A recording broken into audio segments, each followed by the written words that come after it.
welcome to the People Chronicles Storied Women. My name is Ingarra-Milch, and I am your host. I am also the author of Lunch with Lucille. Lunch with Lucille is a story of how one woman's life impacted another's.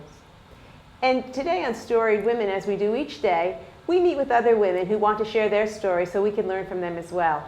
And today my guest is Nadine Poper. Welcome, Nadine. Thank you. Okay, here's the question. What is the one thing that you would like this audience to take from our little chat today? The one thing you would like us to remember? I would say that you need to pay attention to what your passions are, the things that make you tick, and once you figure those out, go for them. Okay, I like that. So tell me, what makes Nadine tick? Oh boy. Oh my goodness. I would say I love what I do as my career. And what is your career? I'm an elementary librarian. And I work here in the city of Reading. And so that is one thing that makes me tick. I absolutely love what I do. And I wasn't always a librarian. I was an elementary teacher first for the city of Reading. And then when the opportunity came up to be a librarian, I grabbed it. Because again, I knew that was something that I've always wanted to do, and I did that. So when you go from elementary school teacher to a librarian, that means you go back to school. Yes, yes. And I already had my teaching degree, my master's degree in elementary education, so when I wanted to become the librarian, I had to go back and take a few more classes, yes. Okay, so tell me, so changing that, or really extending it, is it, it's not really a change in career, so to speak, you're still in the education field. What prompted you to do that, though? I mean, where do you get that strength to do that, to make it, to grab that opportunity, so to speak? To change, to do exactly what I did, or just overall to make any type of change? To make a change like that. I mean, because my guess is, when you have a career, at least in my life, when you have a career and you're doing something, you get very comfortable, you get very knowledgeable. You stay in a comfort zone. You're like, you're zoned, and then all of a sudden you say, wait a minute, let me do something different. So how do you do that? I mean, what really propels someone to do that? Again, it was something that was inside of me. It was a passion that I had, a desire to do, and when I see an opportunity to do something that I want, I just go for it and I just do it. So it was, I guess, an inner drive, maybe. Have you always had inner drives? I mean, have you always been an opportunity seeker? Not necessarily a seeker, but I pay attention to when things come my way and whether it will fit in with what I like and what I want to do, and then if so, and then you take the next step. So what else have you done besides changing careers, I would imagine, in your midlife? Well, let's see. I just recently published 2 children's picture books. And so that, again, was something that I knew I wanted to do probably about 10 years ago, when my children were very small. And, I had ideas for stories in my head, and it was just one of those where you say, someday when it feels right, I will make it happen. So, raising my children all these years and working full-time and taking classes, it wasn't the right time, but the passion and the desire was there, and I never ignore that. So when the time was right, it just felt right. It was right there, and it came out literally one day that now's the time to get the book written. So once the first one was done, then I went on to the second one, and I'll do a third one too. So again, it's just a hidden drive. And when it's ready to peak, you grab it. That's wonderful. That's wonderful. I think, one of the greatest things that we can do is, because when I'm hearing you saying, I think people have passion. A lot of people have passion, but it's like acting on the passion. It's the execution of the passion, Yes. And I hear that's what you do. I mean, not only do you have the passion to teach and to, and to educate and to write, but then you execute it, And I think that's a great model for our children as well, I once read that the greatest thing that a parent can do for their children is to teach them how to set goals. And I hear that that's exactly what you do. You seem to be very goal focused. Like, this is what I want to do, and this is when I'm going to do it. I'm going to do it now. Exactly. Yeah. Exactly. That's I couldn't say it any better. Yeah. So you said you had 2 children?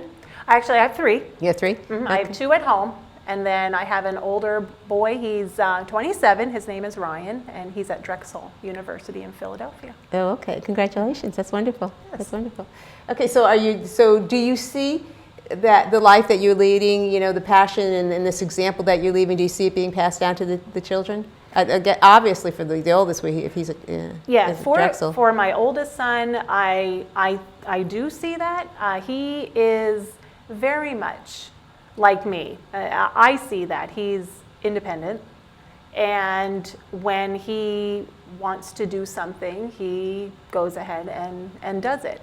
And when he wanted to go to Drexel, he chose, he researched his schools, and he decided on that one because he paid attention to what was inside of him and his passions too.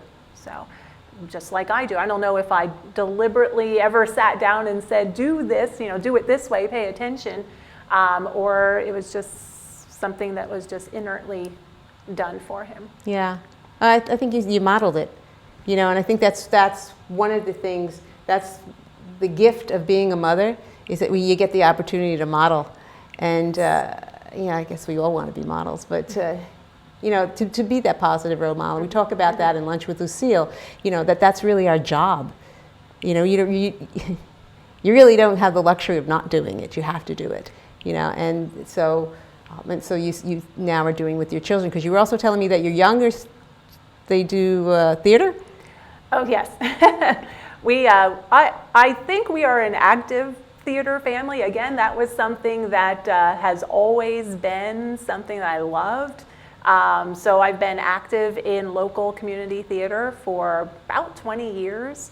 And I'm currently the vice president of Fleetwood Community Theater. Oh, great. And I've always been on the board of Fleetwood Community Theater, or a member, for about 15 years. And it was just something that was, again, inside. It was a passion that I had, a desire to be on stage and to perform. And I even remember going to rehearsals with my one son in the Snuggly. And I would take him to rehearsals with me. And I was the only person there with a baby. But it was Did you find that unique? Did you really think there'd be like a whole crowd of people there with babies strapped to their children? It was unique. And then when they came out of the Snuggly stage, they would end up still coming to rehearsal with me, even as toddlers and preschoolers. And I would just pack, a bag with me of stuff for them to do. And it was always something that I wanted to do, and I never stopped. And when you want to do something, you just find ways to do it. And when I was at rehearsals, even with the Snuggly, it was really easy. I could have them with me. But when they were getting older and mobile, I thought, oh, now how am I going to do this? My husband has always been home, but he worked a lot at that time. So he wasn't able to stay home and let me go to rehearsals. So they would have to come with me, but then I would just find another person in the cast who had a teenage daughter. I'm like, have her come to rehearsals and I'll pay her. And I've done that. So where there's a will, there's a way. Exactly. And yeah. you got to seek it and grab it. Yeah, I mean, it sounds trite, but it's just really, that's it. I mean, if you're going to follow your passion, you make the way to execute it. There's a lot of women, my women friends, over the years, I've always been very busy. Even my mom, she was like, how can you do all this stuff? And I would have, friends who would say, where do you find the time to do this? Where do you find the time to go to rehearsals? And my response to that is, how can you not find the time to do that stuff? So it's great, yeah. I think, when you, as you say, that the passion drives you, and you make the time. You make the time, that's what you use your time for your passion. Exactly. So I'm glad you came in to speak with us today about that. Well, thank you very much, Nadine. Thank Thank you. If you'd like to watch more stories about very interesting women, please follow me on the People Chronicles /Storied Women, or check me out at lunchwithlucille.com. And thank you again for listening.